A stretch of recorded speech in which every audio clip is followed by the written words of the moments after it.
अध्याय हमारे पास में आज है 13वां अध्याय 13वां है, इसलिए विज्ञान है और कक्षा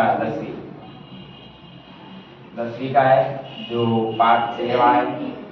मेरे पाठ का नाम है हमारा पर्यावरण। हमारा पर्यावरण। अब इस क्लास में हम पर्यावरण के बारे में पढ़ेंगे कि पर्यावरण किसे कहते हैं, पर्यावरण कितने प्रकार के होते हैं, पर्यावरण के अंदर क्या क्या वस्तु आती है। टोटल एक एक शब्द को हम नोट के अनुसार लिखेंगे। तो पहली बात तो हमें पता होना चाहिए कि पर्यावरण का मतलब क्या होता है। तो हमारे पास में जितनी भी आसपास में वस्तुएं दिखती है, चाहे जैविक हो चाहे अजैविक हो, टोटल वस्तु हमारे पास में पर्यावरण के अंदर आती है। टोटल वस्तुएं पर्यावरण में आती है। पर्यावरण का मतलब वह सभी चीज होता है। मैं पहले पर्यावरण का मतलब बता देता हूँ। पर्यावरण का मतलब वह सभी चीजें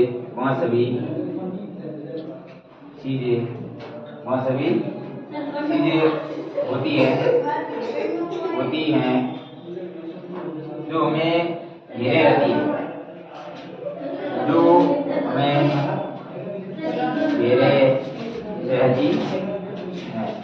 पर्यावरण का मतलब वो होता है, वह सभी चीजें होती जो हमारे आसपास में टोटल वस्तुएं घेरी रहती हैं। सभी जैविक व अजैविक घटक शामिल है। और पर्यावरण के अंदर सभी जैविक व अजैविक घटक शामिल है। जैविक व अघटक शामिल हैं। जैविक व अजैविक घटकों के पारस्परिक मेल से पारितंत्र बनता है। अब आपने बता दिया, मैंने बताया कि पर्यावरण का मतलब क्या है। मतलब हमारे चारों जितनी भी वस्तुएं घेरी रहती है उसे पर्यावरण के अंदर आती हैं। और पर्यावरण के अंदर सभी जैविक व अजैविक घटक शामिल होते हैं। जितने भी जैविक जीव द्वारा अजैविक अजीव द्वारा जितनी क्रिया होती है वो टोटल पर्यावरण के अंदर आती है।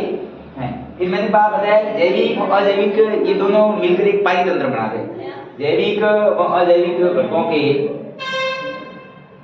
जैविक व अजैविक घटकों के पारस्परिक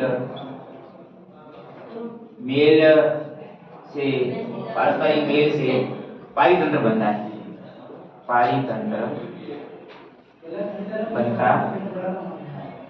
मैंने आपको बता दिया था कि पर्यावरण का मतलब फिर बता दिया था कि अजैविक व जैविक दोनों घटक मिलकर हमारे पास में पारितंत्र बनाते हैं।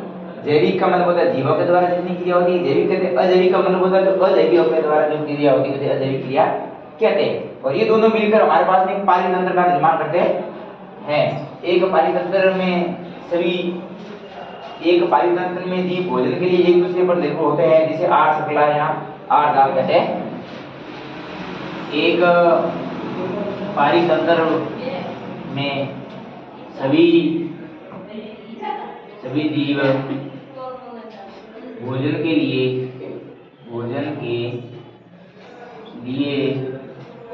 एक दूसरे पर निर्भर होते हैं। एक दूसरे पर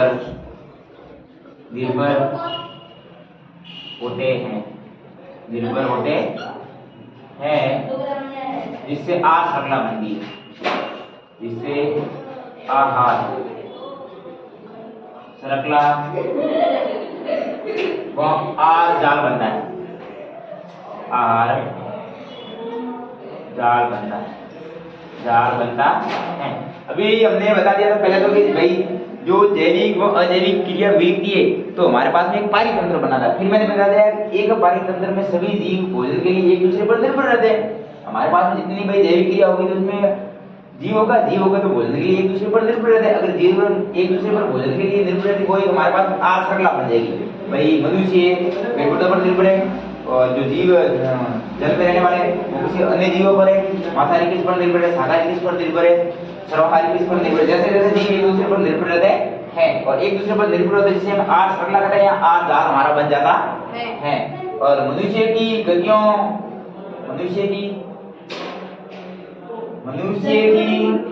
गतिविधियों के कारण हमारे पर्यावरण में गिरावट आ रही है। अब मनुष्य की, क्योंकि वायुमंडल प्रदूषण हो रहा है धीरे धीरे, तो हमारे ये मनुष्य जितनी क्रियाविधि कर रहा है इससे वायु तंत्र पर प्रभाव पड़ रहा है। मनुष्य की गतिविधियों के कारण हमारे पर्यावरण पर, मनुष्य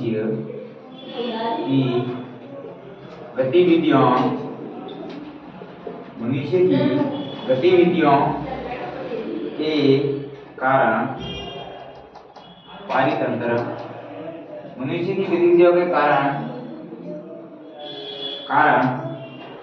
हमारे पर्यावरण में गिरावट आ रही है,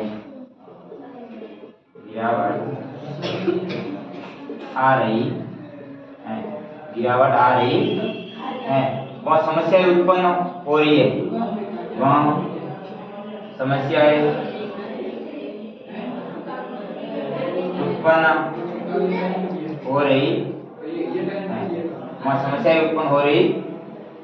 है, और ओजोन परत का हमारे पास में ह्रास हो रहा है, वहाँ कचरे का भी निपटान हो रहा है, वह ओजोन परत का ह्रास हो रहा है,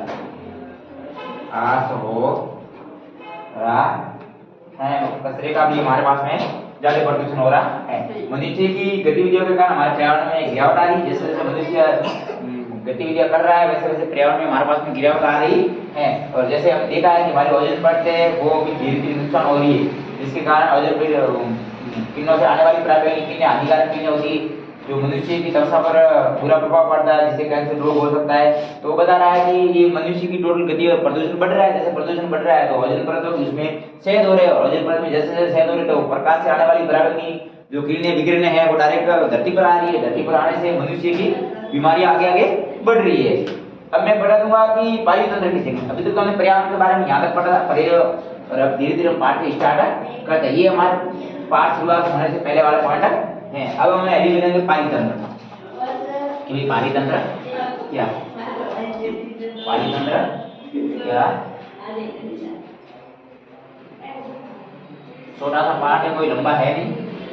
हेडिंग लगा देना आप, पारितंत्र। तो पारितंत्र आप परिभाषित एक क्षेत्र के सभी जीव व अजैविक घटक मिलकर एक क्षेत्र के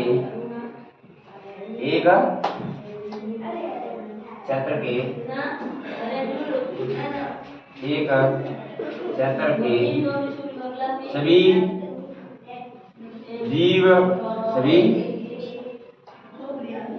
जीव व अजैविक घटक मिलकर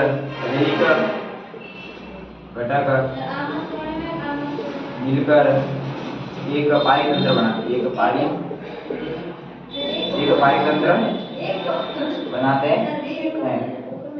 और इसलिए एक पारितंत्र का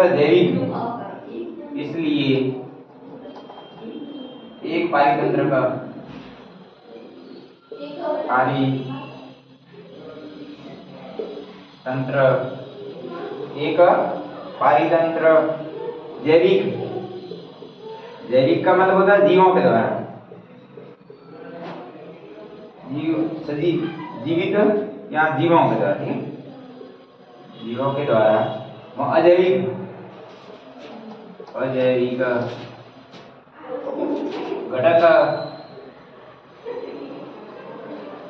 घटक जैसे अजैविक घटक के अंदर जैसे क्या आता है, तापमान आता है,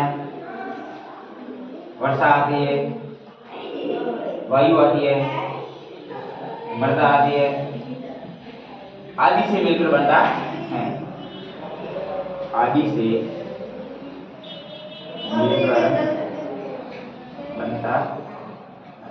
अभी मैंने आपको बताया कि पारितंत्र किसे, आप बताओगे एक क्षेत्र के सभी जीव व अजैविक घटक मिलकर एक पारितंत्र बनाते हैं। इसलिए पारितंत्र जैविक मतलब जीवों के द्वारा, अजैविक मतलब अजीवों के द्वारा। घटक जैसे तापमान है, बढ़ता है, वायु है, आदि से मिलकर बनता है। जैविक पारितंत्र लिखेंगे तो आप सीधी परिभाषा ये बता दें, जैविक व अजैविक जीवों के द्वारा मिलकर बना हुआ एक तंत्र को पारितंत्र कहते हैं। जैविक का मतलब जिसमें जीव होता है, अजैविक का मतलब जैसे तापमान है, वर्षा है, वायु है, मृदा है, इसमें कोई जीव नहीं होता है, ये अजैविक क्रिया में आ जाएगा। अब पूछे पारितंत्र के प्रकार, पारितंत्र के प्रकार। पारितंत्र के प्रकार, तो पारितंत्र दो प्रकार का होता है, ठीक लगा देना। पारितंत्र के प्रकार, पारितंत्र के प्रकार, तो पारितंत्र दो प्रकार का होता है। पारितंत्र दो प्रकार का होता,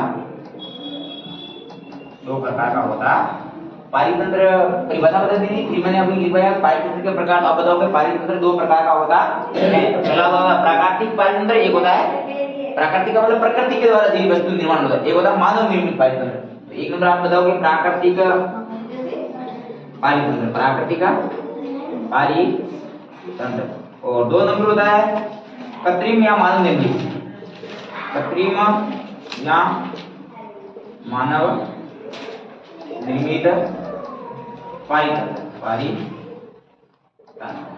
मैंने आपको बता दिया था कि पारितंत्र किसे कहते हैं, फिर हमने बताया पारितंत्र के प्रकार में हमने दो प्रकार लिखे, तो प्राकृतिक लिखा है, एक कृत्रिम लिखा है। और अब हम पढ़ेंगे दोनों का प्रकार। पहले हम लगाएंगे प्राकृतिक पारितंत्र, एक नंबर की हेडिंग लगा देंगे प्राकृतिक पारितंत्र। और प्राकृतिक के अंदर जो प्रकृति में विद्यमान होते हैं, जैसे अंदर जो प्रकृति में जो प्रकृति के द्वारा निर्मित होते हैं, प्रकृति के द्वारा निर्मित होते हैं, उसे प्राकृतिक पारितंत्र कहते हैं। पारितंत्र कहते हैं प्रकृति के द्वारा जो भी पारितंत्र निर्मित होते हैं प्राकृतिक पारितंत्र कहते हैं। जैसे एग्जांपल के लिए लिख दिया हमने झील है, सागर है, जंगल है, ये टोटल हमारे पास में किसके द्वारा आ गया, प्रकृति के द्वारा होती है। किसी मनुष्य ने नहीं बनाया। झील है ऑटोमेटिक प्रकृति से प्राप्त, सागर है प्रकृति, जंगल है पहले से बनाए हुए होते, ये नहीं कोई किसी ने बना दिए, तो इसे प्राकृतिक पारितंत्र कहते हैं। फिर प्राकृति के बाद आता मानव निर्मित, दो नंबर या कृत्रिम कह सकते हैं। प्राकृतिक के बाद आता है मानव निर्मित पारितंत्र, मानव निर्मित पारितंत्र। प्रकृति के बाद आता मानव निर्मित, जो पारितंत्र मनुष्य के द्वारा निर्मित हो, जो पारितंत्र मनुष्य के द्वारा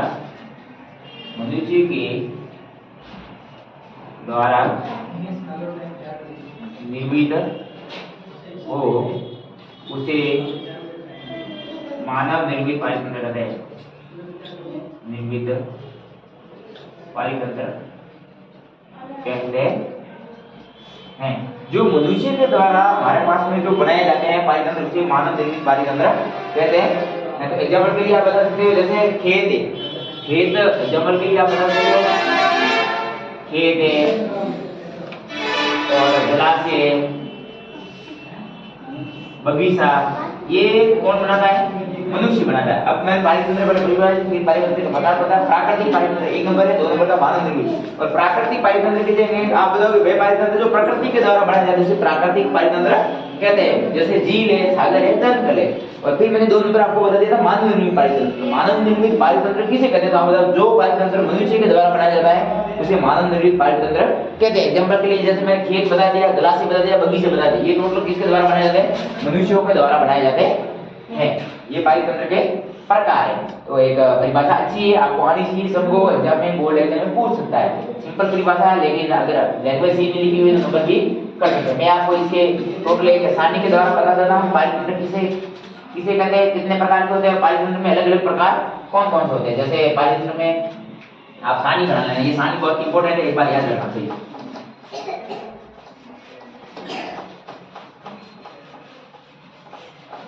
जैसे पहले ही हमारे पास में आ गया पारितंत्र के घटक, हेडिंग लगा देना, ऊपर इसके सारणी लिख देना पारितंत्र के घटक, पारितंत्र के घटक। तो पारितंत्र के मैंने अभी आपको बताया था दो घटक होते हैं, कुछ टाइम अभी आपको बताया था। एक तो था हमारे पास में अजैविक घटक और जैविक घटक। अजैविक घटक, और एक हमारे पास था जैविक घटक।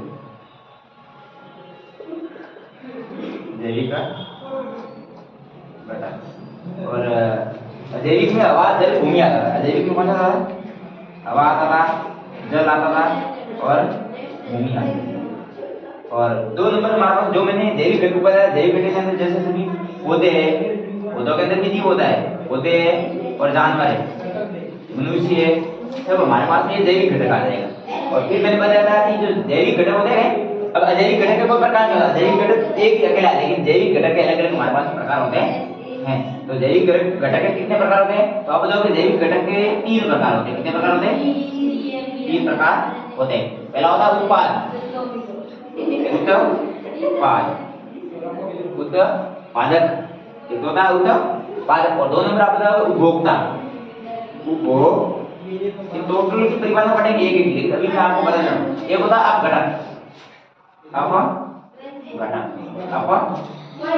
अब हमारे पास में वापस आगे जाकर हमारे पास में कौन कौन से होते हैं? उपभोक्ता के प्रकार होते हैं। अपघटक उत्पाद के कोई प्रकार नहीं होते। जैसे मैंने अभी आपको बता दिया, उत्पाद है जो भोजन सभी बनाते हैं, उपभोक्ता है तो इस पर निर्भर रहते हैं। अपघटक है जिसका अपघटन हो जाता है, वापस विलीन हो जाता है, वो अपघट्य आ जाएगी। अब इसको तो आपको यहाँ तक तो समझ में आ जाएगा आराम से। इसके थोड़ा आगे जाकर बढ़ जाता है, इसके बढ़ जाता है, इसके बढ़ेंगे उपभोक्ता के। उपभोक्ता के भी प्रकार होते हैं, इसके प्रकार होते हैं 4 प्रकार होते हैं, और चारों की आपको कई बातें अच्छी प्रकार से आनी चाहिए। मोस्ट इंपोर्टेंट है उपभोक्ता। इसमें उपभोक्ता के अंदर एक तो होता है शाकाहारी, और एक हमारे पास में आता है मांसाहारी, और एक हमारे पास में आता है सर्वाहारी। इसके आगे हमारे पास एक आता है परजीवी। इन टोटल की परिभाषा, शाकाहारी का मतलब जो शाकाहारी खाते हैं, मांसाहारी का मतलब जो मांस खाते हैं, शाकाहारी का मतलब जो मांस नहीं खाते, और सर्वाहारी का मतलब मांसाहारी भी हो शाकाहारी हो, और परजीवी का मतलब दूसरे जीवों पर निर्भर रहते हैं, किसी को खाते नहीं लेकिन जीवों पर निर्भर रहते हैं, वो हो जाएंगे परजीवी। पहले मैंने बताया था पाचन के घटक तो 2 बता दो, एक होता है अजैविक घटक, एक होता है जैविक घटक। जैविक घटक के अंदर जिसको जीव होते हैं, अजैविक में जिसमें जीव नहीं होते, जैसे हवा होती है, जल होती है, भूमि होती है। जैविक घटक में अंदर पौधे होते हैं, जानवर होते हैं, मनुष्य होते हैं, जिसमें जीव होता है। और फिर मैंने बता दिया कि अजैविक घटक के तो कोई प्रकार नहीं होते, बट जैविक घटक के प्रकार हमारे पास में होते हैं। जैविक घटक के प्रकार कितने होते हैं? 3 होते हैं। उत्पादक, उपभोक्ता, अपघटित। अब हमारे पास में उत्पादक तो मतलब सभी भोजन बना, जैसे पौधे प्रकाश संचलन क्रिया द्वारा सभी भोजन बना, ये किसी पर निर्भर नहीं रहते, लेकिन उपभोक्ता है वो उत्पाद पर निर्भर रहते हैं। जैसे फिर उपभोक्ता के भी प्रकार आते हैं, शाकाहारी आता है, मांसाहारी आता है, सर्वाहारी आता है और परजीवी आता है। परजीवी आता है। अब हम पढ़ेंगे जैविक व अजैविक घटक, ठीक है। पहली बात हम पढ़ेंगे जैविक व अजैविक घटक।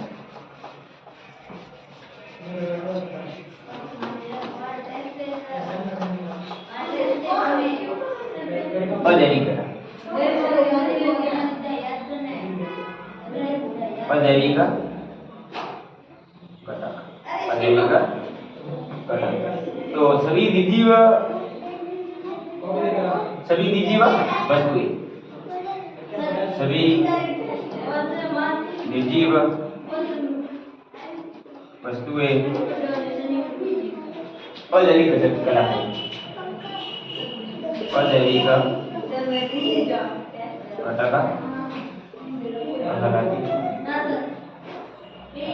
सभी निर्जीव वस्तुएं अजैविक घटक कहलाती हैं। जैसे हवा है, पानी है, प्रकाश, तापमान, ये बहुत सारे एग्जाम्पल है, आपको इत्यादि मिलेंगे कि जिसमें जीव नहीं होता, वो सभी हमारे पास में कौन से एग्जाम्पल में आ जाएगी? अजैविक के अंदर आ जाती है। और बी आप बता दोगे जैविक घटक, कौन से बता दोगे? जैविक घटक। अजैविक घटक जिस सभी निर्जीव वस्तुएं हमारे पास में अजैविक घटक कहलाती है। टोटल कितनी भी हमारे पास में जो भी निर्जीव वस्तु है जिसमें जीव नहीं होता, वो अजैविक क्रिया कहलाती है। और अजैविक क्रिया में कौन कौन सी? हवा, पानी, प्रकाश, तापमान इत्यादि हमारे पास टोटल वस्तुएं अजैविक घटक में आती है। फिर मैंने पढ़ा दिया, आप बताएंगे जैविक घटक। तो सभी सजीव घटक मतलब सभी जीवित वस्तुएं, सभी जीवित घटक को जैविक घटक कहते हैं। जैविक घटक कहते। जितनी भी सभी जिसमें सजीव का मतलब जीव होता है वो सभी टोटल हमारे पास में जैविक घटक आते हैं। जैसे जानवर, एग्जाम्पल के लिए बता देता हूँ। जानवर और पौधे, पौधों में भी जीव होता है, और सूक्ष्म जीव, मनुष्य, टोटल आदि मिलकर हमारे पास में जैविक घटक बनता है। अजैविक घटक किसे कहेंगे? सभी निर्जीव वस्तुओं को हम अजैविक घटक कहते हैं। हवा है, पानी है, प्रकाश है, तापमान है। जैविक घटक जिसमें जीव होता है उसे जैविक घटक कहलाता है। जानवर है, पौधे, मनुष्य आदि आधार हैं। अब आहार के आधार पर हमारे पास जैविक घटकों को निगम बांटा गया। आहार के आधार पर मैंने बताया था आपके भोजन के आधार पर हम जैविक घटकों को अलग अलग बांटते हैं।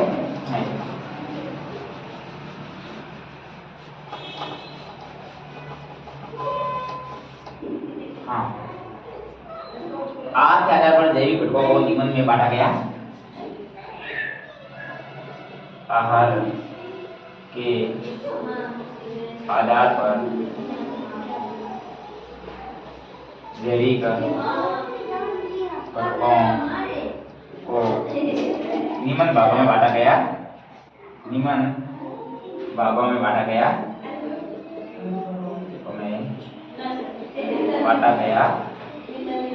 आज का मतलब होता है कि हमारे पास में भोजन खाने के आधार पर जैविक घटकों को अलग अलग बांटा गया। जैसे पहला एक में कहता उत्पादक, क्या कहते हैं? उत्पादक। तो उत्पादक में सभी हरे पौधे,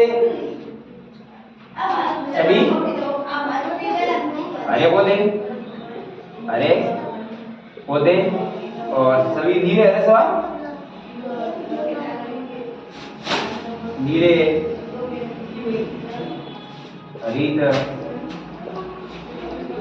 नीले हरित सेवा और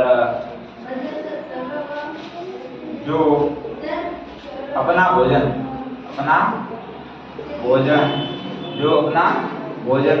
सरकरा वो स्टार्च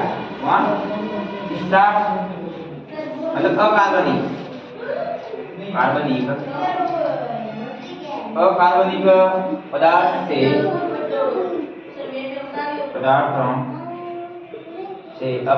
पदार्थों से सूर्य की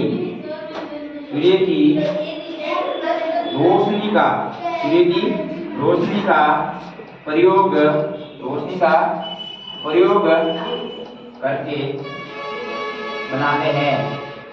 बनाते हैं। मतलब प्रकाश संश्लेषण क्रिया का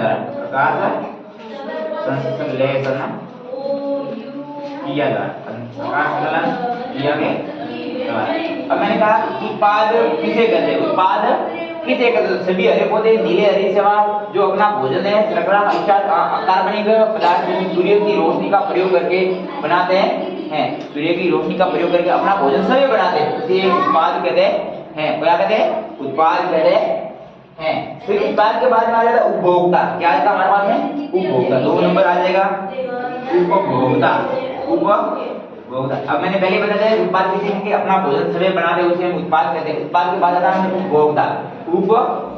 ऐसे जीव जो अपने निर्वाह के लिए दूसरे जीवों पर निर्भर रहते हैं या दूसरे उत्पाद पर निर्भर रहते हैं। किस पर निर्भर रहते हैं? उत्पाद पर निर्भर रहते हैं। ऐसे जीव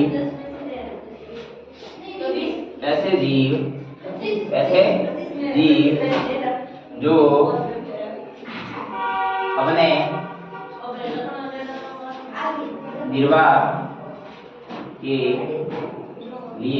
निर्वाह के लिए प्रोक्स या अप्रोक्स रूप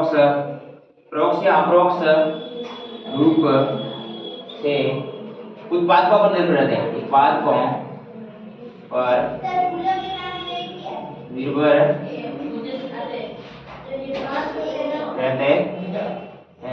उसे उपभोक्ता कहते हैं। उपभोक्ता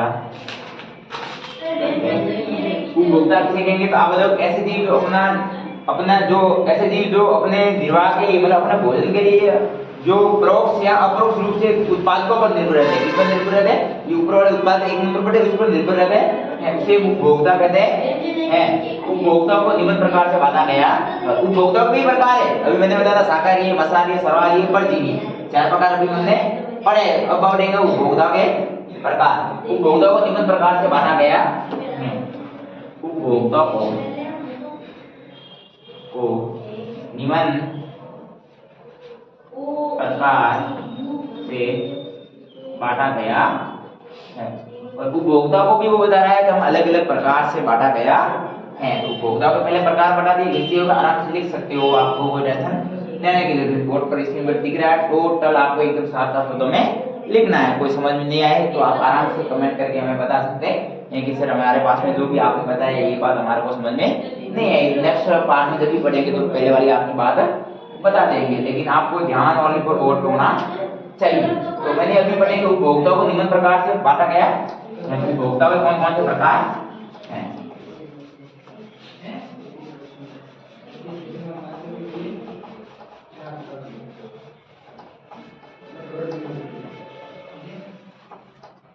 उपभोक्ता को निम्न प्रकार से बांटा गया। तो पहला 1 नंबर हम पढ़ेंगे शाकाहारी उपभोक्ता। क्या पढ़ेंगे? शाकाहारी। और शाकाहारी के अंदर पौधे व पत्ते खाने वाले, जो पेड़ पौधों को खाते, पौधे व पत्ते खाने वाले, मतलब जो पेड़ पौधों पर निर्भर है, जो मांसाहारी का सेवन नहीं करते वो सभी के सभी किस आ जाएंगे? शाकाहारी में आ जाते हैं। जैसे बकरी है, हिरण है, जैसे बकरी है, हिरण है। पौधे एवं पत्ते खाने वाले टोटल हमारे पास में शाकाहारी में आ जाते हैं। फिर 2 नंबर मैंने बताया था, आपको बताया था कि मांसाहारी, मांस खाने वाले, तो मांसाहारी उपभोक्ता किसे कहेंगे? मांस खाने वाले, ऊपर वाला को लगा दीजिए, मांस खाने वाले। जैसे कीट है, कौवा है, जैसे कीट है, कौवा है, वो स्मार्ट लेकर और मोबाइल में लगाना। जैसे कीट है, कौवा है, शेर है, मगरमच्छ है, ठीक है? कीट है, मगरमच्छ है, शेर है, ये सभी टोटल हमारे पास में मांसाहारी में आ जाते हैं।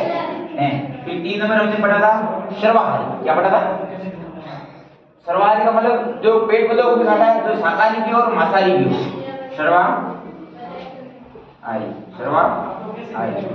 सर्वाहारी जो शाकाहारी भी है वो मांसाहारी भी है। सर्वाहारी क्या है?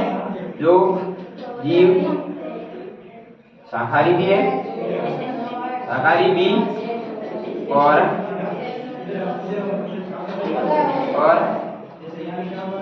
मांसाहारी दोनों भोजन का दोनों हो उसे सर्वाहारी कहते हैं। जो शाकाहारी भी और मांसाहारी भी उसे सर्वाहारी कहते हैं। तो सर्वाहारी के अंदर हमारे पास कौन कौन आ जाता है? जैसे कौवा है, मनुष्य,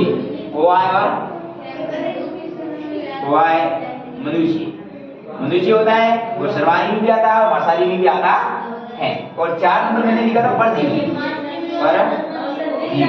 परजीवी उपभोक्ता कौन होता है? तो दूसरे जीव के शरीर में रहने, दूसरे जीव के शरीर में रहने व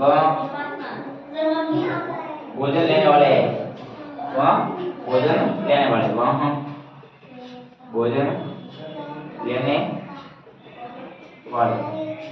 जैसे जू है, अमर बेल।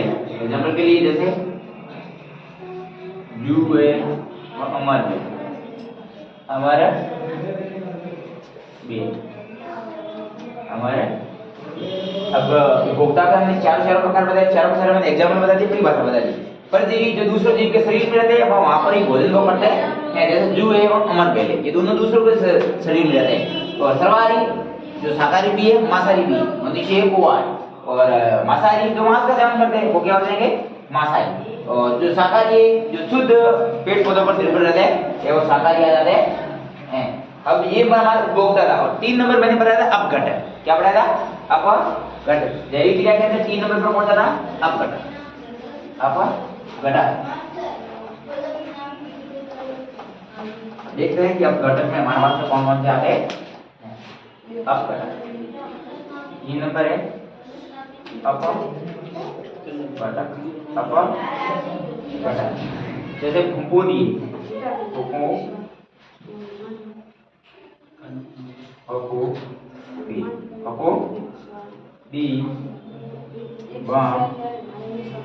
जीवाणु,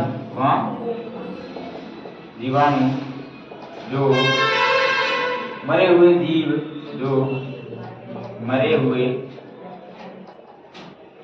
जीव वह पौधों के पौधे के जटिल पदार्थों को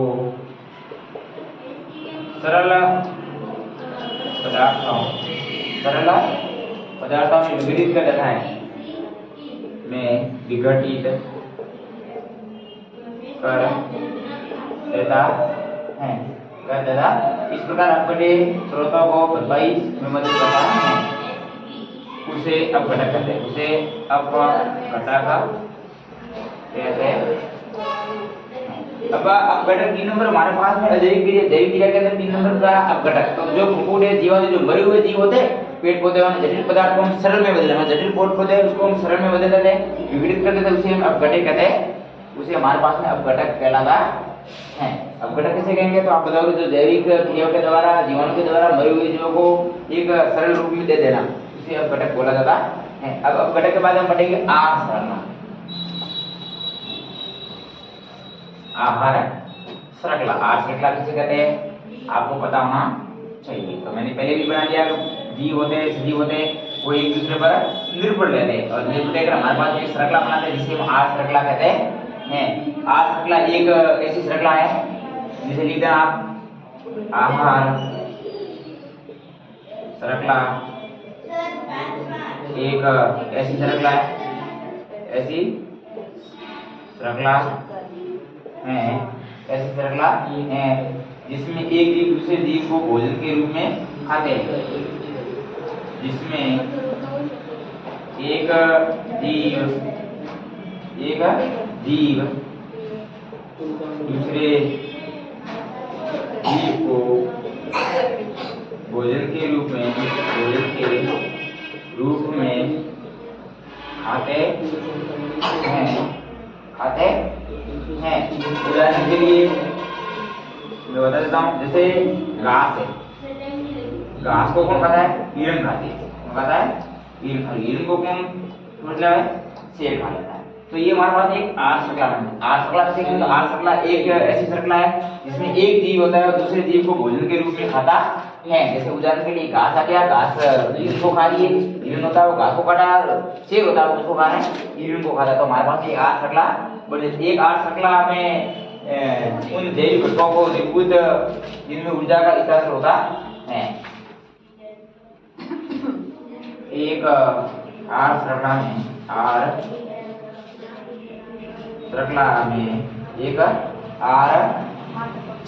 में उन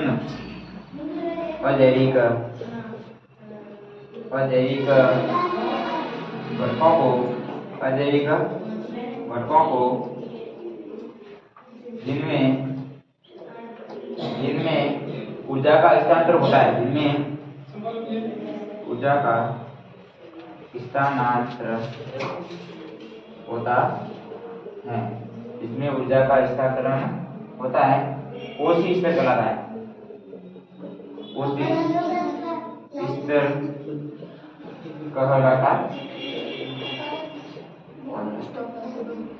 कहलाता कोशी स्तर। अभी आपको मैंने बता रहा था कि आहार श्रृंखला में उन अजैविक घटकों को जिनमें ऊर्जा का क्या होता है? स्थानांतरण होता है, आर श्रृंखला में ऊर्जा हस्तांतरण एक ही दिशा में होता है। इसके आगे बताओगे आर श्रृंखला में ऊर्जा हस्तांतरण एक ही दिशा में होता है, एक ही दिशा में होता है। आर श्रृंखला में ऊर्जा का हस्तांतरण एक ही दिशा में होता। पहले तो बताया कि आर श्रृंखला की उसमें अजैविक घटकों को जिनमें ऊर्जा का क्या होगा हस्तांतरण होगा, उसे कोशीय स्तर कहते हैं। बट फिर इसके आगे आया कि आर श्रृंखला में उसमें ऊर्जा हस्तांतरण का हस्तांतरण एक ही दिशा में, यानी कि एक बार ऊर्जा इधर जाएगी एक बार ऊर्जा इधर जाएगी, ऐसा नहीं होता है। और फिर इसके आगे कि हरे पौधे सूर्य की ऊर्जा, हरे पौधे सूर्य की ऊर्जा, सूर्य की ऊर्जा, हरे पौधे सूर्य की ऊर्जा का 1% का 1% भाग जो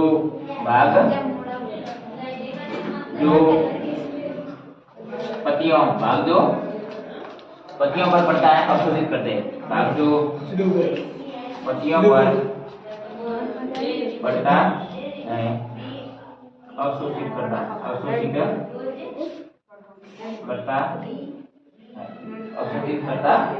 है, अवशोषित करते हैं। और जो हरे पौधे होते हैं सूर्य का जो ऊर्जा का भाग आता है वो 1% भाग जो पत्तियों पर पड़ता है वो उसका अवशोषण कर लेता है। और 10% का नियम, एक इसके आगे हमारे पास आर श्रृंखला में एक छोटा सा क्वेश्चन आता बढ़िया है कि 10% का नियम किसे कहते हैं। आर श्रृंखला का ये भी इसी पॉइंट इसी का इंपॉर्टेंट से नहीं है। 10% का नियम कभी आपने देखा ही नहीं होगा कि परसेंटेज का भी याद है नहीं आता है। 10% का 10% का नहीं, ओम का नियम सुना है, हिंदी का नियम सुना है, लेकिन आज क्या सुन रहे हो 10% का नहीं। तो एक कोशी स्तर से दूसरे कोशी स्तर में, एक कोशी स्तर से दूसरे कोशी स्तर में, दूसरे कोशी स्तर में, कोशी स्तर में केवल कोशी स्तर में केवल 10% ऊर्जा का, केवल 10% ऊर्जा का स्थानांतरण होता है, जबकि 90% ऊर्जा, जबकि 90% ऊर्जा वर्तमान कोशी स्तर में जैविक क्रिया, वर्तमान कोशी स्तर में जैव क्रियाओं में उपयोग होती है, जैव क्रियाओं में उपयुक्त होती। बता दें 10% का नियम क्या है, आर श्रृंखला का ये कौन है 10% का। ऐसे एक कोशी स्तर से दूसरे कोशी स्तर में केवल 10% ऊर्जा का हस्तांतरण होता है, जबकि 90% ऊर्जा का वर्तमान कोशी स्तर में जैव क्रिया में उपयोग होती है। मनुष्य के अंदर 100% ऊर्जा होती है, उसमें से 10% ऊर्जा तो अगले वाले कोशी स्तर में चली जाती है और 90% ऊर्जा होती है वो उसी के अंदर रहती है जो जैविक क्रिया में उपयोग होती है। फिर यदि उपभोक्ता के अगले स्तर के लिए, उपभोक्ता के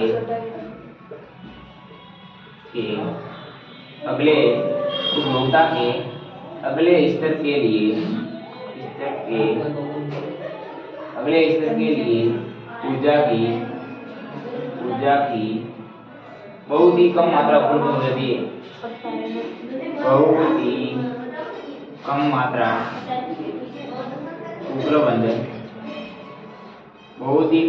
उपलब्ध हो पाती है। अतः आर श्रृंखला में सामान्य 3 अथवा 4 ही होती है। अतः आर श्रृंखला में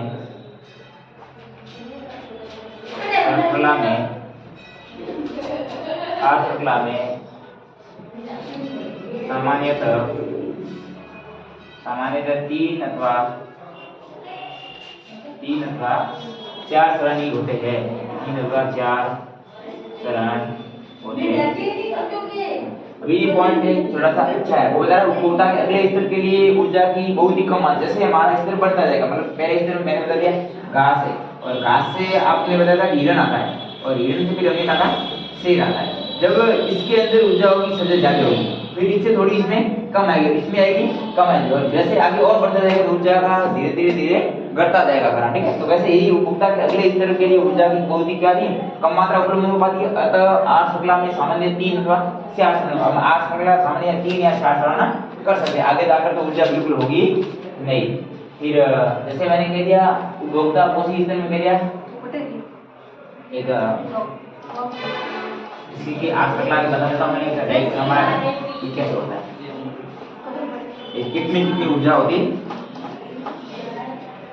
मैंने एक त्रिभुज बनाया है, लेकिन अब आपको समझाने के लिए अच्छा टॉपिक है तो आप त्रिभुज से अच्छा समझ में आ जाएगा। जैसे मैंने एक त्रिभुज बना दिया है, इसमें हम ले लेंगे स्तर भाई कोशी स्तर कौन सा है, और इधर वाले लेंगे तो एक कोशी स्तर के लिए कितनी ऊर्जा आती है। तो मैंने ये 2 त्रिभुज बना दिए, और इसके अंदर मैंने बना दिए अलग अलग खाने बना दिए, ठीक है, जिससे हमें पता चल जाएगा भाई कौन से स्तर में कितनी ऊर्जा आ रही है। जैसे हमारे पास मैंने बता दिया कि तत्व उपभोक्ता में कितनी आएगी, प्राथमिक उपभोक्ता पहला होगा उत्पादक होगा उत्पादक, और उत्पादक के बाद में क्या आ जाता है प्राथमिक उपभोक्ता आ जाएगा, प्राथमिक उपभोक्ता उपभोक्ता, फिर हमारे पास आ जाएगा द्वितीयक उपभोक्ता, द्वितीयक उपभोक्ता, और द्वितीयक उपभोक्ता के बाद में आ जाएगा तृतीयक उपभोक्ता, क्या आ जाएगा तृतीय उपभोक्ता उपभोक्ता तृतीय उपभोक्ता। तो जो प्राथमिक उपभोक्ता के लिए हमारे पास ऊर्जा होगी वो 1000 किलो जूल, कितनी हो जाएगी 1000 किलो जूल, और द्वितीय के लिए हो जाएगी 100 किलो जूल, और प्राथमिक उपभोक्ता उत्पाद के लिए हमारे पास में आ जाएगी 1000 किलो जूल, और प्राथमिक उपभोक्ता में चली जाएगी 100 जूल, और द्वितीय में चली जाएगी 10 किलो जूल, और तृतीय में चली जाएगी 1 किलो जूल। जैसे मैंने भी आपको डायग्राम बताया उत्पाद के पास में ऊर्जा होगी 1000 किलो जूल होती है, और जैसे ही उत्पाद प्राथमिक देगा तो 100 हो जाएगा, द्वितीय में जाएगा 10 हो जाएगा, तृतीय में जाते उसके पास में 1 किलो जूल ऊर्जा बढ़ती है। ये ऊर्जा का कोशी स्तर, ये कौन सा है कोशी स्तर, और ये हमारे पास में आ गया ऊर्जा का भाग, ऊर्जा का भाग मतलब ऊर्जा कैसे कैसे आगे आगे जाती है बढ़ती जाती है। अब आता हमारे पास में एक मैंने ऊर्जा से, अब आता हमारे पास में जैव संवर्धन, क्या है जैव संवर्धन, आर श्रृंखला पढ़ती है, आर श्रृंखला के बाद में आएगा जैव संवर्धन, जैव संवर्धन,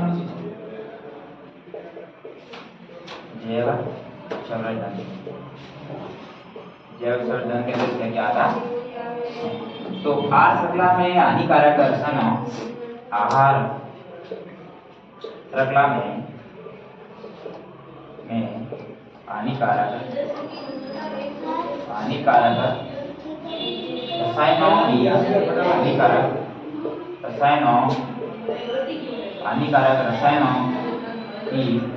हानिकारक रसायनों की मात्रा में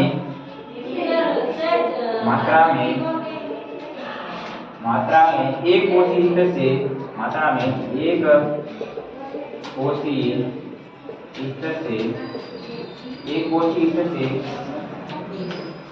दूसरे कोशी स्तर में जाने पर दूसरे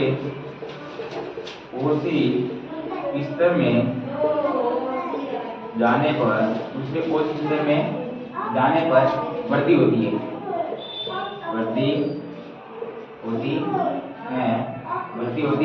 इसे जैव संवर्धन कहते हैं, इसे जैव संवर्धन कहते हैं। अब मैंने बता दिया कि जैव संवर्धन किसे कहते हैं, तो इसमें लिखा है कि आठ श्रृंखला में होता है हानिकारक रसायनों की मात्रा में एक कोशी जैसे दूसरे कोशी में जाएगी है, तो जो हानिकारक रसायन है उसकी धीरे धीरे क्या हो जाएगी बढ़ती हो जाएगी, मतलब वो हानिकारक रसायन धीरे धीरे बढ़ते जाते हैं, इसे हम जैव संवर्धन कहते हैं। ऐसे रसायनों की सबसे अधिक मात्रा मानव के शरीर में होती है,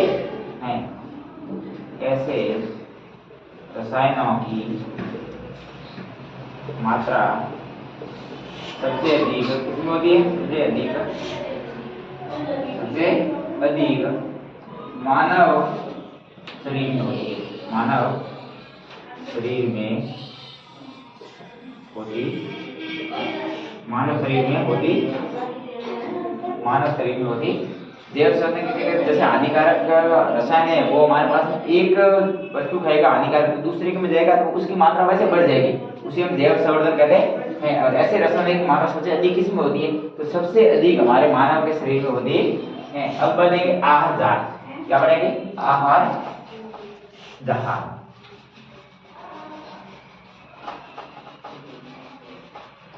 आहार जाल लिखा था नहीं, आहार जाल। तो आहार जाल किसे कहेंगे, तो आहार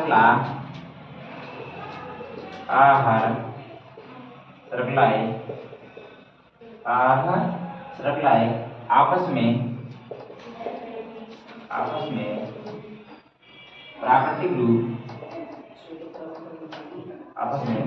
प्राकृतिक रूप से जुड़ी होती है, प्राकृतिक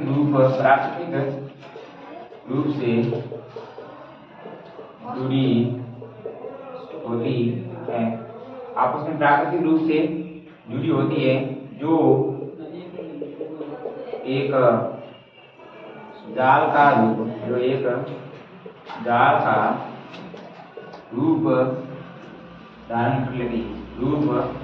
धारण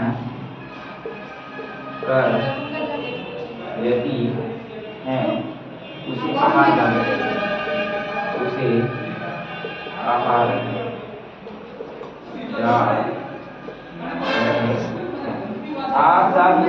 आप बताओगे आहार श्रृंखला आपस में प्राकृतिक रूप से जुड़ी होती है। हमारे पास मनुष्य भोजन करने के लिए एक दूसरे की प्राकृतिक रूप से जुड़ी होती है, जो एक जाल का रूप बना देती है, रूप में बन जाती है। आहार जो एक जाल का रूप धारण कर लेती है, जिसे आहार जाल कहते हैं। जैसे एग्जाम्पल के लिए बता देता हूँ कि आपको एक जाल बनाकर बता देता हूँ। एक जैसे हमने चील ले लिया, क्या ले लिया चील, और एक हमने ले लिया चूहा, क्या ले लिया चूहा, और एक हमने ले लिया पौधा।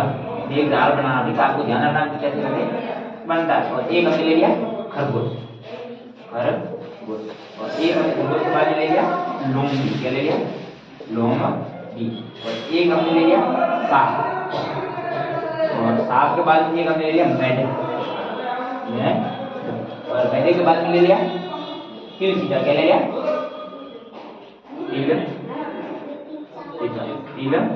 चीटा। तो जैसे चील होता है वो सांप को खा जाता है, किसको खा जाता है सांप को, और सांप किसको खा जाता है मेढक को खा जाता है, और मेढक होती है उसको खा जाती है तिलचीटा को खा जाती है, और तिलचीटा वाला किसको खा जाता है पौधे को खा जाता है, किसको खा जाता है पौधे को, और पौधे को कौन खाता है खरगोश भी पौधे को खाता है, और लोमड़ी किसको खा जाती है खरगोश को खा जाती है, और चिल होता है उसको भी खा जाता है, खरगोश को भी चिल खा जाता है, और चिल चूहे को भी खाता है, और चूहा किसको खाता है पौधे को खा जाता है, पौधे को खा जाता है, और सांप को खाता है चूहे को खाता है। ये आपस में दिख रहा है एक जाल बन गया, क्या हो गया जाल बन गया, आपस में एक दूसरे पर क्या हो गया जाल रूपी दिखे, जिसे हम आठ जाल कहते हैं या आठ श्रृंखला कहते हैं। अब हमारे पास पड़ेगी पर्यावरण की समस्या, की पर्यावरण की क्या क्या समस्या है, जैसे जैसे तीर बढ़ रहा है वैसे वैसे वो एक दूसरे को खाते जा रहे हैं।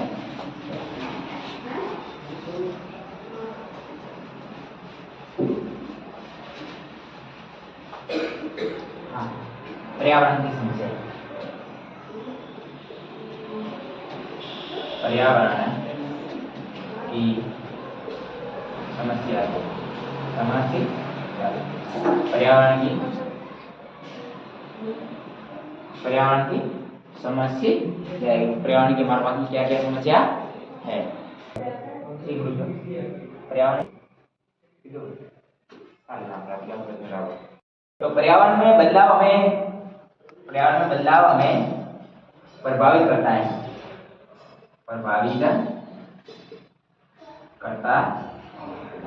पर्यावरण में जो भी बदलाव होता है वो हमें प्रभावित करता है, और हमारी गतिविधियों भी पर्यावरण को प्रभावित करती है, और हमारी गतिविधियां भी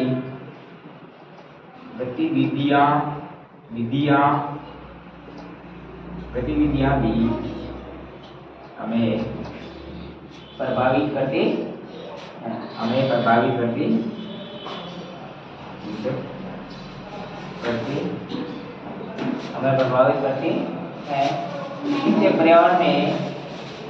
इससे पर्यावरण में धीरे धीरे गिरावट आ रही है, इससे पर्यावरण में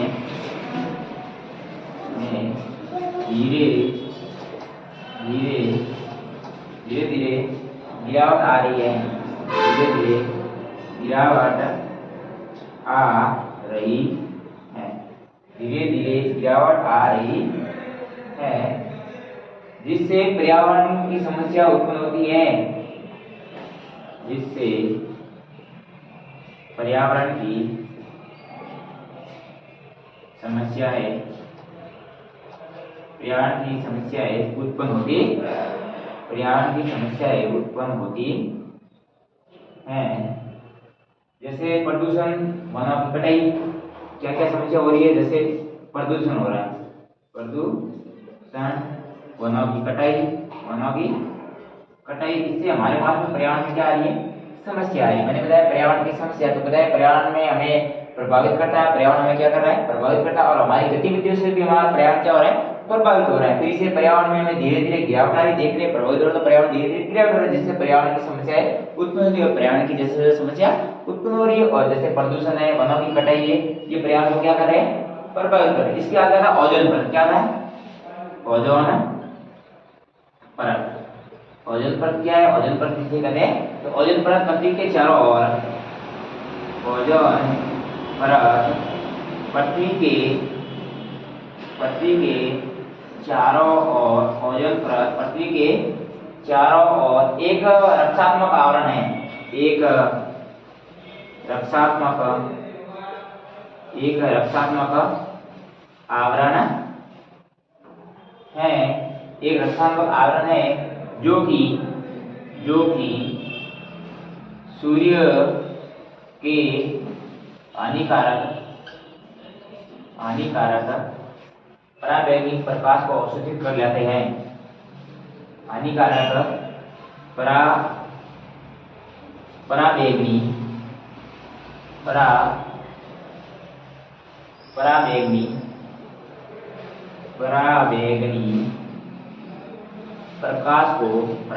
प्रकाश को अवशोषित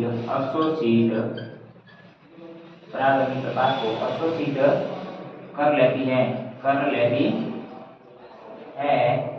तो इस प्रकार से ये जीवों की स्वास्थ्य संबंधी, और इस प्रकार ये जीवों की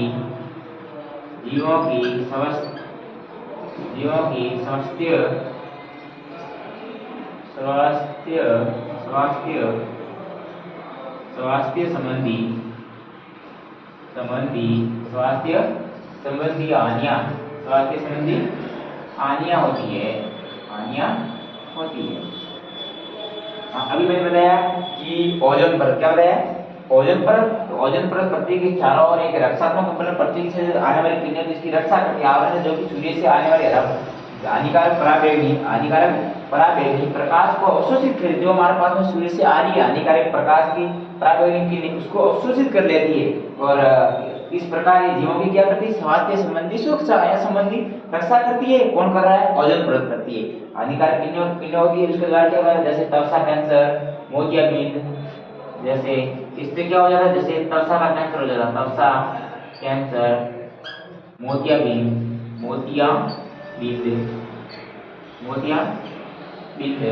कमजोर पौधे का नाश हो जाना आदि हो जाता है। आप त्वचा कैंसर, मोतियाबिंद ऐसे याद रखना। पराबैंगनी किरण क्या? एक आवरण है, जो पृथ्वी से, सूर्य से आने वाली पराबैंगनी किरणों की मनुष्य के लिए क्या करती है? रक्षा करती है। इसके द्वारा हमारे पर रोग हो जाते हैं काफी संबंधित शरीर से, त्वचा कैंसर हो जाता है, मोतियाबिंद हो जाती है। फिर ये हानियां है, किसकी है? हानियां है, ओके, स्वास्थ्य संबंधी हानियां हो जाती है। फिर ये मुख्य रूप से ओजोन परत समताप मंडल में पाई जाती है। मुख्य रूप से ओजोन परत कहां पाई जाती है? फिर इसके नीचे में लिख देना, ओजोन परत में लिख देना।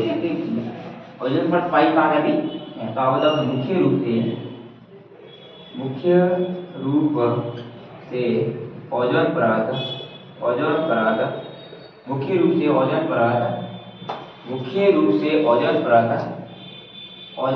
समताप मंडल में पाई जाती है। कौन सा मंडल? समताप मंडल में पाई जाती है। समताप मंडल में पाई जाती है। मुख्य रूप से जो भी हमारे पास ओजोन परत है वो कहाँ पर पाई जाती है, तो आप बताओगे मुख्य रूप से ओजोन परत की समताप मंडल में पाई जाती है।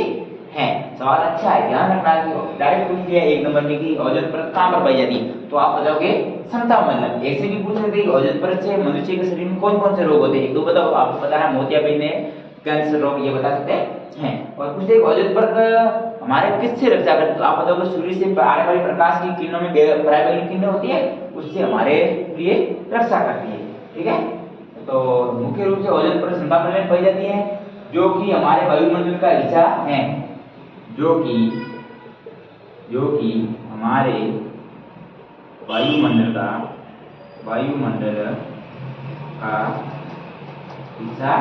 है, जो कि हमारे वायुमंडल का हिस्सा है। जमीनी स्तर पर ओजोन एक घातक जार है, और जमीनी स्तर पर ओजोन एक जमीनी स्तर पर ओजोन एक घातक जहर है। मुख्य रूप से ओजोन परत समताप मंडल में पाई जाती है, और जो कि हमारे वायुमंडल का हिस्सा है। जमीनी स्तर पर ओजोन एक घातक जहर है। ओजोन परत क्या है, घातक जहर। अब हम बताएंगे कि ओजोन के बारे में, ये तो पता है, लेकिन ओजोन का निर्माण कैसे होता है ये तो पता होना चाहिए। मैंने आपको बता दिया एक ओजोन है, एक परत है, लेकिन निर्माण कैसे होता है, तो आप हेडिंग ले लेना ओजोन का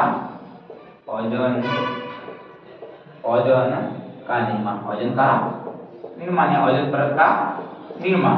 ओजोन परत का निर्माण कैसे होता है, तो सिंपल है, ओजोन का निर्माण निम्न प्रकार रासायनिक क्रिया का परिणाम है। एक नंबर आप बता देना, ओजोन का निर्माण ओजोन का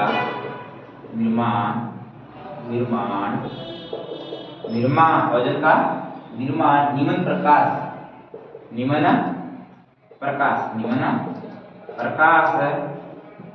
या रासायनिक क्रिया का परिणाम है। यहाँ किसका है, रासायनिक क्रिया का परिणाम है, रासायनिक क्रिया का परिणाम है।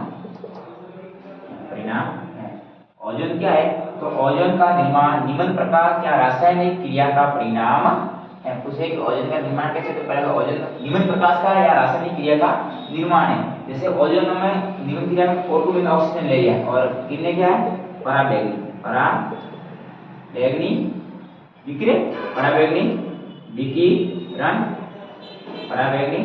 विकिरण O2 होगा, और पराबैंगनी विकिरण जैसे आएगा तो ये हमारे पास में अणु बन जाएगा, O+O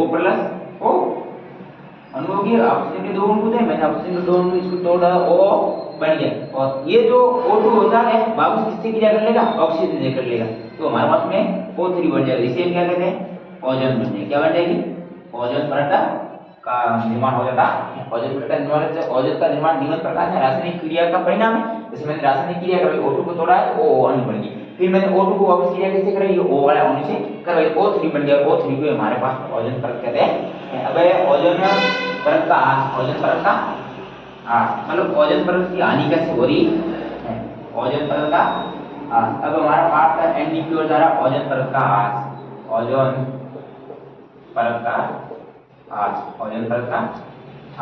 तो ओजोन परत का कैसे मैं पहले लिखवा देता हूँ। 1985 में पहली बार 1985 में पहली बार अंटार्कटिका ये एक महाद्वीप है, अंटार्कटिका में ओजोन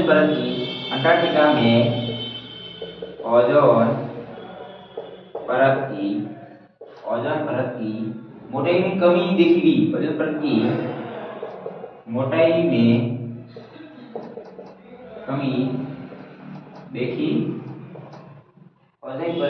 मोटाई में कमी देखी गई, जिसे ओजोन छिद्र के नाम से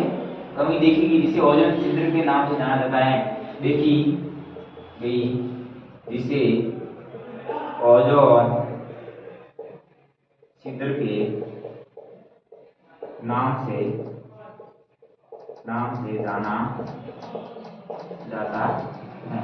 वो बता रहा है कि ओजोन परत का ह्रास। तो 1985 में पहली बार ओजोन परत में एक मोटाई में कमी आई। कहां पर कमी देखी थी? तो आप बताओगे अंटार्कटिका महाद्वीप में, वहां पर ओजोन परत की मोटाई में कमी देखी थी, जिसे हम ओजोन छिद्र के नाम से जाना जाता है। ओजोन की मात्रा में इस तीव्रता से गिरावट का मुख्य कारक है, नीचे लिख देना, ओजोन की मात्रा में ओजोन की मात्रा में इस तीव्रता से गिरावट का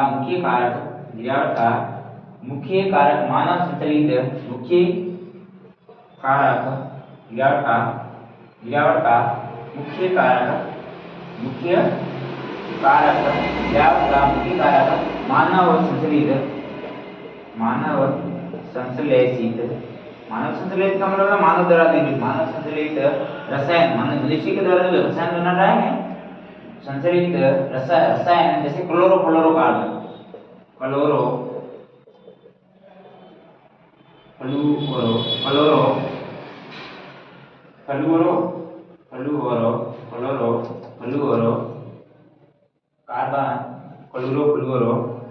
कार्बन, CFC क्लोरोफ्लोरोकार्बन को माना गया है, क्लोरोफ्लोरोकार्बन को माना गया है, जिनका उपयोग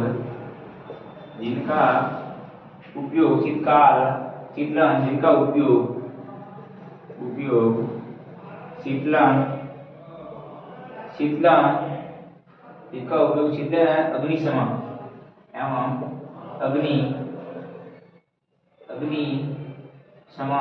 अग्निशमन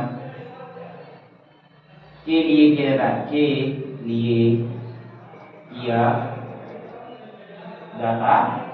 लिए किया जाता। अब बताया कि ओजोन परत की जैसे मात्रा में कमी आ रही है, कमी आने का मुख्य कारण है मानव निर्मित रसायन, जैसे कार्बन CO2 जिसका उपयोग मानव कहां पर करता है? शीतलन में करता है, अग्निशमन के लिए करता है। तो ओजोन परत की मात्रा में धीरे धीरे उसकी मोटाई में क्या आ रही है? कमी आ रही है, मतलब उसकी ह्रास हो रहा है, हानि हो रही है। और 1987 में, नीचे लिख देना, 1987 में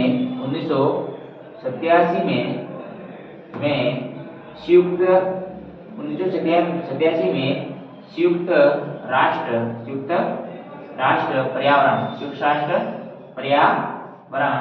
राष्ट्र पर्यावरण UNP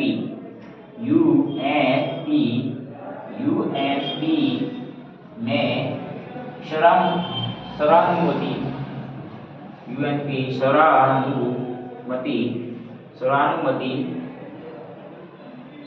शरानुमति बनी कि CFC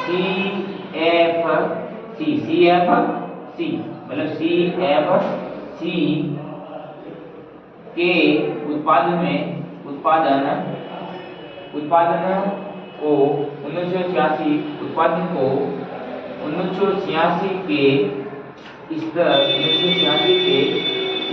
पर ही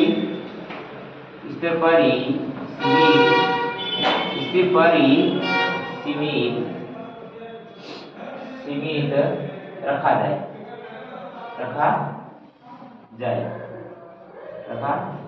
वो बता रहा है कि 1900 जो हमारे पास में ओजोन परत की हानि हो रही है CFC के कारण। तो 1987 में एक हमारे पास में संयुक्त राष्ट्र पर्यावरण UNP में एक मतलब एक युक्ति बनाई गई कि मतलब नियम बनाया गया कि CFC है उत्पादन में क्या की जाए? कमी की जाए। 1987 में कहा 1986 में जितना उत्पादन हुआ उससे हमने इसको क्या करनी है? कमी करनी है, सीमित रखा जाए, जिसे क्योटो प्रोटोकॉल कहते हैं। क्योटो प्रोटोकॉल बनाया गया, क्योटो प्रोटोकॉल बनाया।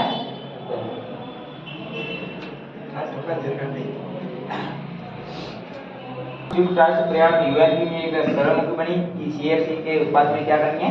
कमी करनी है। अब कचरा प्रबंधन, ये हमारे पास में ओजोन परत हो गया पूरा। ओजोन परत का आज बता दिया, ओजोन परत कैसे बनती है, ओजोन परत क्या करती है, ओजोन परत को कौन नुकसान पहुंचा रहा है, और ओजोन परत को बचाने के लिए क्या क्या किया जा रहा है। और अब हम पढ़ेंगे कचरा प्रबंधन। कचरे के बारे में आप अच्छी प्रकार से जानते हो, ये स्वास्थ्य अभियान अभी भी चलता है। कचरा प्रबंधन लगा देना, कचरा प्रबंधन, कचरा प्रबंधन। तो मैं पहले आपको लिखवा देता हूं कि आज के समय में आज के समय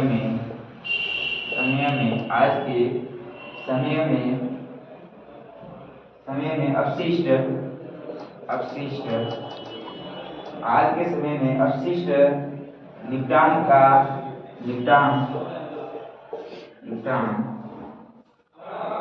एक मुख्य समस्या है। निपटान एक क्या है? मुख्य समस्या है, एक मुख्य समस्या है जो कि हमारे पर्यावरण को प्रभावित करती है, जो कि हमारे पर्यावरण को प्रभावित करती है। हमारी जीवन शैली के कारण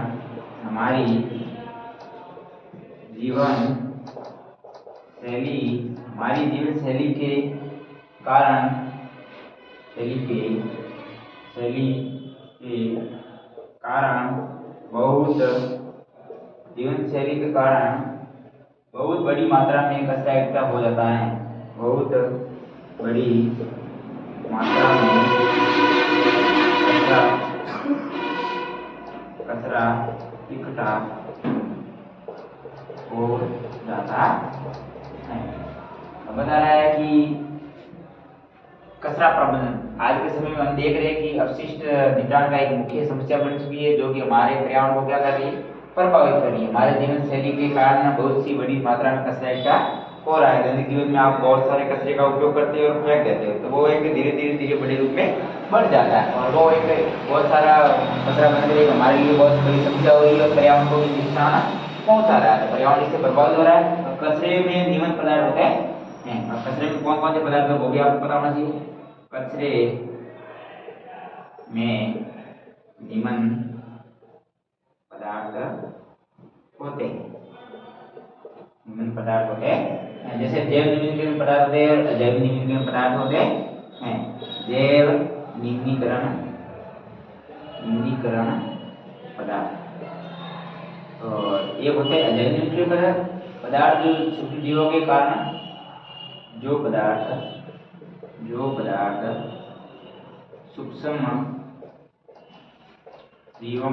सूक्ष्म जीवों के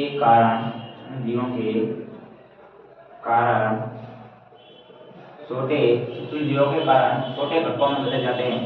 छोटे घटकों में बदल जाते हैं।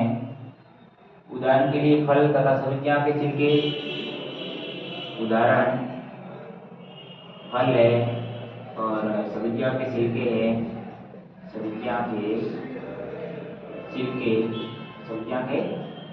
छिलके, सूती कपड़ा, जूट, कागज आदि है। ठीक है, कागज आदि। जैव निम्नीकरण पदार्थ के कचरे के कौन कौन से पदार्थ होते हैं? तो जैव निम्नीकरण जो पदार्थ सूक्ष्म जीवों के कारण छोटे छोटे घटकों में बदले जाते हैं। छोटे छोटे जीव होते हैं, आप उसको फल सब्जियों को फेंक देते हैं और वो छोटे छोटे जीव होते हैं, वो खा कर उसका कचरा बढ़ा देते हैं। जैसे फल है, सब्जियां हैं, छिलके, कागज है इत्यादि। फिर आता है अजैव निम्नीकरण पदार्थ। 2 नंबर आता है अजैव निम्नीकरण पदार्थ। अजैव निम्नीकरण पदार्थ जो जीवों के द्वारा नहीं होगा, पदार्थ जो सूक्ष्म जीवों के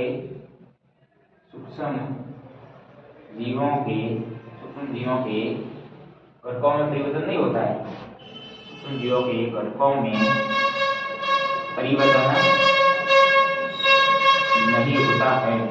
नहीं होता है। ऐसे जो सूक्ष्म जीवों के द्वारा उसका कोई भी घटक में परिवर्तन नहीं हो जाएगा, वो अजैव होते हैं। उदाहरण के लिए प्लास्टिक है, पॉलीथीन है। उदाहरण के लिए आप बता सकते हो, उदाहरण कौन कौन से? तो प्लास्टिक है, पॉलीथीन और काफी है, आपको इसमें लिखने की जरूरत नहीं है। और रेडियो एक्टिव तो भी इसके साथ में आएंगे। फिर एक कचरा प्रबंधन की विधियां। अब कचरा किससे प्राप्त करें वो तो मैंने आपको दो बता दी और इसको निपटाना भी है कि कैसे निपटाए ये कचरे प्रबंधन की विधियां।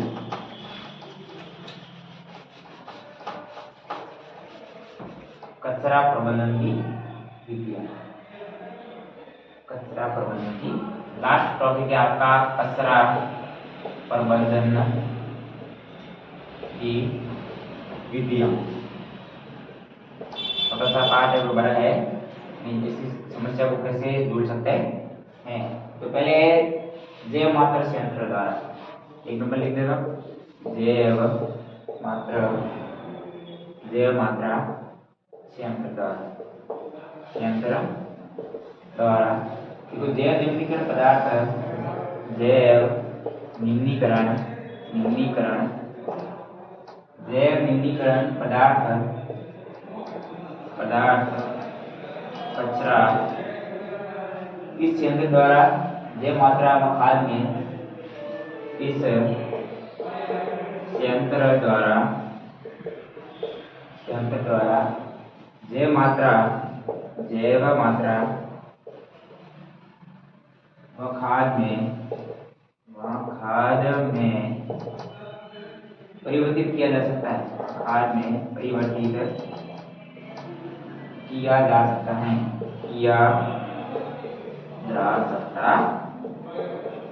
तो कचरा प्रबंधन की पहली विधि है जैव मात्रा संयंत्र और इस विधि द्वारा जैव निम्नीकरण पदार्थ को कचरा होता है उसको हम संयंत्र के द्वारा हम जैव मात्रा और खाद में परिवर्तन कर सकते हैं। पहली विधि तो ये जैव मात्रा संयंत्र द्वारा। दूसरी विधि हमारे पास में सीवेज उपचार तंत्र, सीवेज उपचार तंत्र। तो कचरा निचले क्षेत्र में डाल दिया जाता है और दबा दिया जाता है। सीवेज उपचार में क्या होता है, कचरा निचले क्षेत्रों में डाल दिया जाता है और दबा दिया जाता है,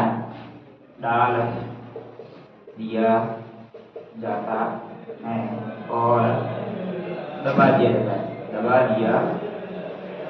जाता है।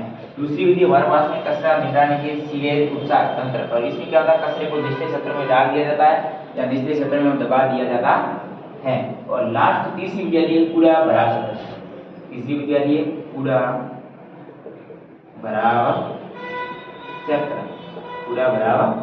क्षेत्र। तो कचरे निचले ये वाली विधि जो थी मैंने आपको बताई सीवेज तंत्र, ये कूड़ा भराव क्षेत्र की विधि, ठीक है। ये दो नंबर लेगा कूड़ा भराव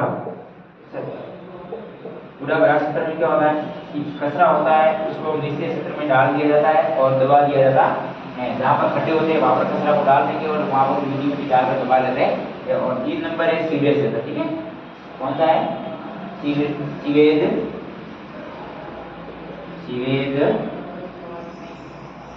उपचार तंत्र, सीवेज उपचार तंत्र। तो सीवेज उपचार तंत्र में क्या होता है, नाली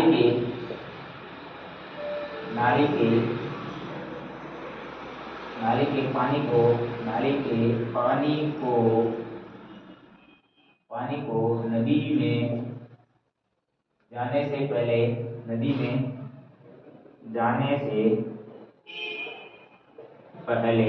में जाने से पहले इस तंत्र द्वारा संशोधित किया जाता है। जाने से पहले इस तंत्र द्वारा संशोधित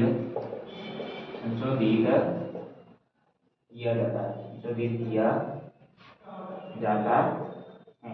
सीवेज उपचार तंत्र में क्या होता है कि जो भी कचरा होता है नालियों के द्वारा सीधे से आता है और तो नाली में जाने से पहले उस कचरे को अलग कर लेते हैं, इकट्ठा कर लेते हैं और इस तंत्र द्वारा हम क्या करते हैं, इसका संशोधित कर देते हैं। फिर आता है हमारे पास में कंपोस्टिंग। 4 नंबर आता है कंपोस्टिंग के द्वारा क्या होता है, तो जैविक का मतलब जीव द्वारा जैविक कचरा कंपोस्ट कंपोस्ट जैविक कचरा कंपोस्ट गड्ढे में भरकर रख दिया जाता है। भरकर ढक दिया जाता है या मिट्टी के द्वारा 3 महीने में कचरा खाद में बदल जाता है। यहाँ मिट्टी के द्वारा 3 महीने में कचरा खाद में बदल जाता है। खाद में बदल जाता है। कचरा प्रबंधन की विधियां मैंने लगभग 4 तक लिखवा दी। पहली जैव मात्रा संयंत्र, जैव निम्नलिखित पदार्थ कचरा इस यंत्र द्वारा जैव मात्रा में परिवर्तन किया जाता है। दूसरी विधि है कूड़ा पराक्षण, मतलब जहाँ पर खड्डे वाले क्षेत्र वहां पर कचरा को डाल देते वहीं दबा दिया जाता। और तीसरी विधि है सीवेज उपचार तंत्र, मतलब जो हमारे शहरों में बड़े बड़े नाले सीवरेज होती है उसमें जो कचरा आता है, नालियों में पानी आता है, जाने से पहले उस कचरे को अकेले मतलब अलग कर लेते और संशोधित किया जाता है। फिर आता है कंपोस्टिंग, जैविक कचरा कंपोस्टिंग गड्ढे में भर दिया जाता है और मिट्टी के द्वारा 3 या 4 महीने के अंदर इसको खाद में बदल दिया जाता है। और हमारे पास में फिर आती है चौथी विधि, 5वीं आती है। और 5वीं विधि क्या है? 5वीं विधि है पुनःचक्रण।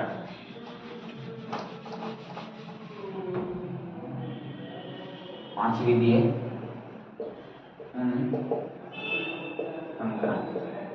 पुनःचक्रण में क्या होता है कि अजैव निम्नीकरण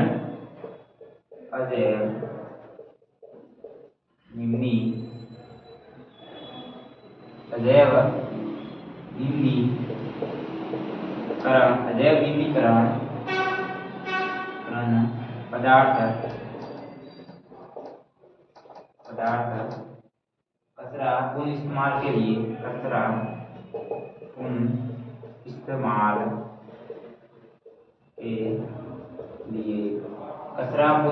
के लिए नए पदार्थ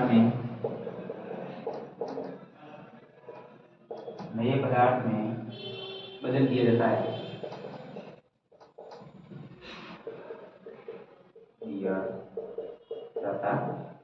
पुनःचक्रण में क्या होता है? अजैव निम्नीकरण के द्वारा कचरा को वापस इस्तेमाल किए और नए पदार्थ में बदल जाते हैं। और छठा है पुनः उपयोग। क्या होता है? पुनः उपयोग। अब कचरे को वापस फेंकना नहीं, थैली वगैरह होती है पॉलीथीन, उसको वापस उपयोग कर सकते हैं। ये एक पारंपरिक तरीका है। ये कैसा है?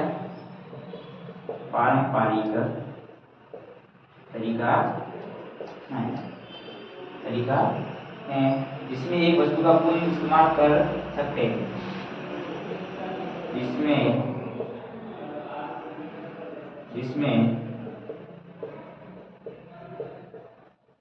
एक वस्तु का पुनः इस्तेमाल कर सकते हैं। उदाहरण है जैसे अखबार के लिफाफे बनाना।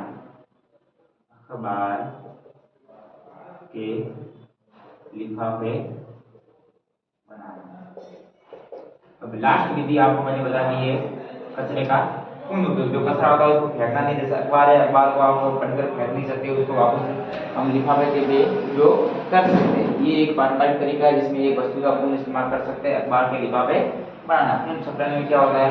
पुनःचक्रण में मैंने आपको बता दिया है कि ये जो निम्नलिखित पदार्थ है कचरा पुनः इस्तेमाल के लिए नए पदार्थ में बदल दिया जाता है। यहाँ तक अच्छे प्रकार से पाठ समझ में आ गया। ये पाठ हमारा होता है 13वां, जो पर्यावरण है वो पूरा का पूरा पाठ कंप्लीट। अच्छी प्रकार से नोट्स लिखवाए हुए आपको लिख लेना, आराम से लिख सकते हो, कोई समस्या